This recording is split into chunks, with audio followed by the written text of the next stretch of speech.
எனும் கல்வி முறையின் மூலமாக திருக்குறளின் 2வது அத்தியாயத்தை நாம் இப்பொழுது அணுகுவோம். பிலோசின் கல்வி முறை பழந்தமிழ் இலக்கியங்கள் மூலமாக எவ்வாறு அறிவியல் செய்திகளை கற்றுக்கொள்ள முடியும் என்னும் கோட்பாட்டின் அடிப்படையில் இயங்குகிறது. அறிவியல் செய்திகளை மாணவர்களுக்கு கற்றுக் கொடுப்பதற்கு ஒரு கருவியாக, ஒரு ஆயுதமாக, ஒரு துணைவனாக, ஒரு நண்பனாக பழந்தமிழ் இலக்கியங்களை பயன்படுத்த முடியும் என்னும் அந்த நம்பிக்கையின் அடிப்படையில் உருவானது பிலோசபி. இப்பொழுது நாம் பாடத்திற்கு செல்வோம். வான் சிறப்பு, blessings of the space. இது திருக்குறளில் இருக்கக்கூடிய 2வது அத்தியாயம். குறள் 11 முதல் குறள் 20 வரை அமைந்துள்ள அந்த 10 குறள்களை அடிப்படையாக வைத்து அறிவியல் செய்திகளை கற்று உணரப் போகிறோம். இந்த blessings of the space நீங்க பார்க்கறப்பவே வான் அப்படின்ற அந்த ஒரு தலைப்பிலேயே உங்களுக்கு சில செய்திகள் புரியும். எதை பற்றி நாம் படிக்க முடியும்? இந்த 10 குறள்களும் இந்த அத்தியாயமும் எந்த வகையான செய்திகளை கற்று உணர்வதற்கு பயன்பட முடியும் என்பதை பற்றிய ஒரு யூகம் நமக்கு ஏற்படுகிறது. வானத்தின் சிறப்பு என்று நாம் சொல்வதன் மூலமாக மழையை பற்றி நாம் நன்றாக தெரிந்து கொள்ள முடியும். அது மட்டுமல்லாமல் வானத்திலிருந்து பல இயற்கையான வரங்கள் மனிதனுக்கு வருகின்றன. வரங்கள் என்று நான் சொல்வதற்கு காரணம் கடவுளிடத்து வர வரத்தை பற்றி நான் சொல்ல, சூரிய ஒளி, அழகான சில கண்களுக்கு புலப்படாத சில கதிர்கள், இந்த அல்ட்ரா வயலட் ரேஸ் அப்படின்றாங்க இல்லையா. ஸோ இது போன்ற பலவற்றை நாம் வானத்திலிருந்து பெறுகின்றோம். அதாவது வானம் என்ற ஸ்பேஸ், நம்மை சுற்றியுள்ள அண்டத்தின் பிற பகுதிகளிலிருந்து பூமி பெறுகிறது. அந்த ஒரு ஆங்கிள் நாம் பார்க்குறப்போ வானத்தின் சிறப்பு, த blessings of the space என்று நாம் அணுகும் பொழுது என்விரான்மெண்டல் மெடிசன் எனும் அந்த அறிவியல் கோட்பாட்டின் அறிவியல் துறையின் உள்ளே நம்மால் செல்ல முடிகிறது. என்விரான்மெண்டல் மெடிசன் 21ஆம் நூற்றாண்டில் மிகவும் முக்கியமாக மருத்துவ அறிஞர்களால், சமூக ஆர்வலர்களால் பேசப்படுகின்ற ஒரு அற்புதமான முன்னேறி வருகின்ற ஒரு துறை. இந்த என்விரான்மெண்டல் மெடிசின் பற்றிய சிந்தனைகளை மாணவர்களுக்கு எடுத்து இயம்புவதற்கு இந்த 10 குறள்களையும் இந்த 2வது அத்தியாயத்தை பயன்படுத்த முடியும் என்ற அந்த கோட்பாட்டின் அடிப்படையில் நமது பயணத்தை துவங்குவோம். சரிங்களா? இப்போ முதல் குறள், அதாவது 11வது குறளுக்குள் நாம் செல்வோம். பிலோசின் கல்வி முறை மூலமாக திருக்குறளை நாம் காணும் பொழுது பொதுவாக நாம் பார்க்குற மாதிரியான அந்த ஒரு 7 வார்த்தைகளை முதலில் 4 வார்த்தைகள் பின்பு 3 வார்த்தைகள் என்று அளவில் அணுகக்கூடாது.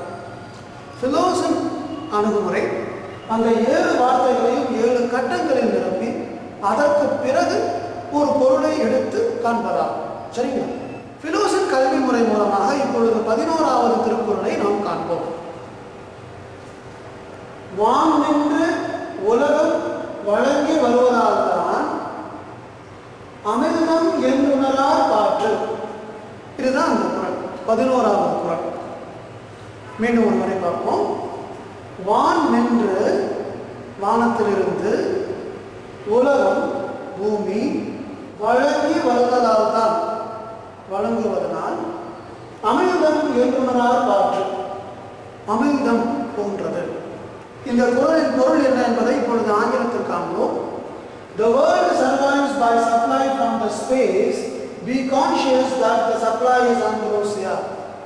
இந்த உலகம் வாழ்வது வானில் இருந்து வரக்கூடிய ஸ்பேஸ், அந்த ஸ்பேஸில் இருந்து வரக்கூடிய, வான் நின்று வானத்தில் இருந்து வரக்கூடிய சக்திகள், அவை வழங்கி வருவதால் அவை அம்ப்ரோசியா போன்றது. இந்த உலகம் தழைப்பதற்கு, வாழ்வதற்கு காரணமானவைகள் வானில் இருந்து வருகின்றன. அவை மனிதர்கள் மற்றும் அனைத்து உயிரினங்களும் வாழ்வதற்கு அவசியமானவை என்று இந்த திருக்குறளின் பொருளை நாம் உணர முடியும். இப்போ நம்ம கேள்வி என்னன்னா, வானத்திலிருந்து அப்படி என்னெல்லாம் வரும்?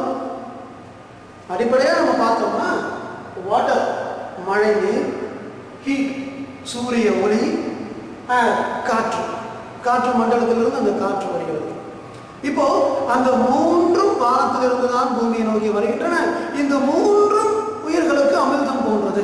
அமிர்தம் என்றால் மிகவும் மிகவும் முக்கியமானது அப்படின்ற ஒரு பொருளை நாம் ஏற்க முடியும். சில அறிஞர்கள் இந்த வானிலிருந்து வருவது என்ன அப்படின்றப்போ மறுபடியும் அவர்கள் மழையை நோக்கியே செல்கிறார்கள். மழை நீர் மழை நீர் மழை நீர் என்று அவர்கள் செல்கிறார்கள். ஆனால் அப்போ ஒரு அறிவியல் பூர்வமாக ஒரு கேள்வியை நாம் எடுத்து வச்சோம்னா, புலவர் இளங்கண்ணன் அவர்களுடைய நூலில் உள்ள அந்த செய்திகளைத்தான் நான் இப்போ உங்களோட பகிர்ந்து கொள்கிறேன்.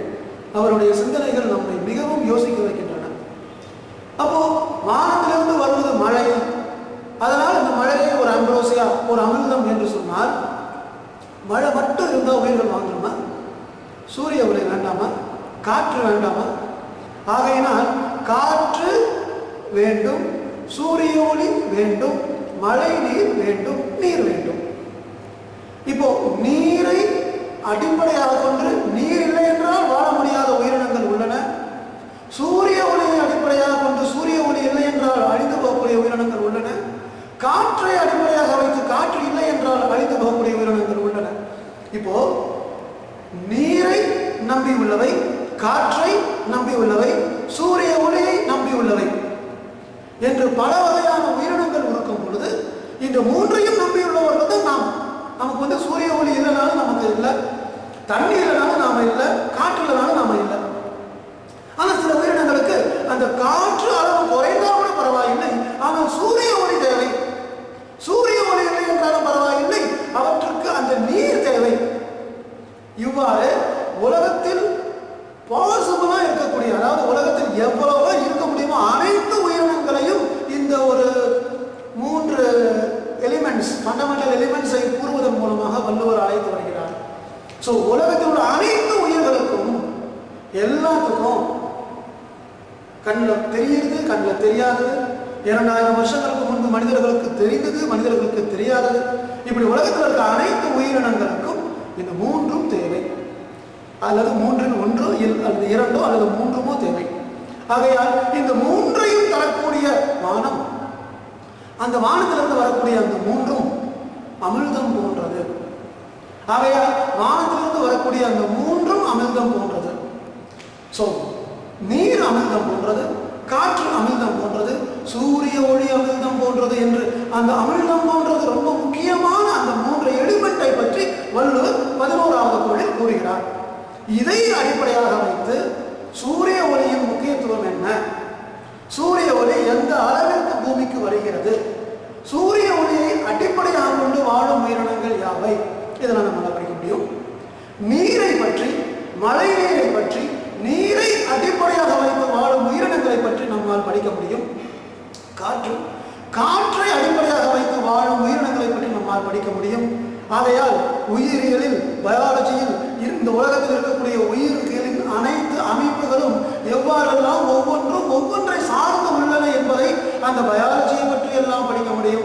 அந்த ஜியோகிராபிக்கல் கான்செப்ட்ஸ் எப்படி இவையெல்லாம் வருகிறது, அந்த அஸ்ட்ரோனாமிக்கல் கான்செப்ட்ஸ் எப்படி இவை ஸ்பேஸ்ல இருந்து, எப்படி இவை அண்டத்திலிருந்து பூமிக்குள் வருகிறது, எப்படி வானத்திலிருந்து வருகிறது, வானத்தில் எந்த அளவு காற்று உள்ளது, அது எவ்வாறு வருகிறது, நீர் எவ்வாறு வருகிறது, சூரிய ஒளி எவ்வாறு வருகிறது, சூரிய ஒளி அதிகமாகும் பொழுது என்னவாகும், குறையும் பொழுது என்னவாகும், இப்படி எல்லா விஷயங்களையுமே இந்த திருக்குறளை வெளிப்படையாக வைத்து நம்மால் மாணவர்களுக்கு கற்றுக் கொடுக்க முடியும்.